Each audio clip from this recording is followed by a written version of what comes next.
So, ano na naman kayang masamang hangin na nagdala sa'yo dito, my dear husband? Anong kinalaman niyo sa nangyari kay Joyce? Joyce? Why? What happened to her? Oh, come on. Alam kong magaling ka umarte, but you cannot fool me. I can see through you.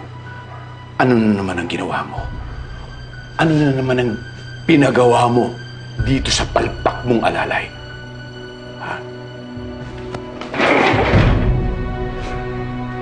Anong ginawa mo? Anong inutos sa'yo ng amo mo? Ha? Sabihin mo sa akin. Magkano ba ang binabayad sa'yo ng asawa ko? Dodoblehin ko. Sabihin mo lang sa akin kung anong pinagawa sa'yo!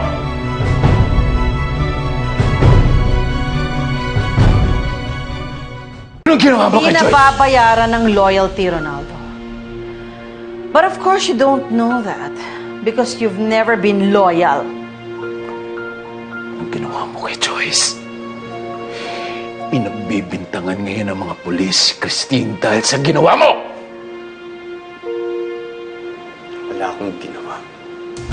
Wala akong kinalaman. Whatever happened sa dalawang yon, wala kaming kinalaman. You were there. Nag-usap kayo ni Lauren, sinabi niya sa akin. At alam kong galing ka kay Joyce. Dahil Joyce took Lawrence away from you. So between you and Christine, I would say, ikaw lang ang pwedeng gumawa kay Joyce. Oo. Nandun ako.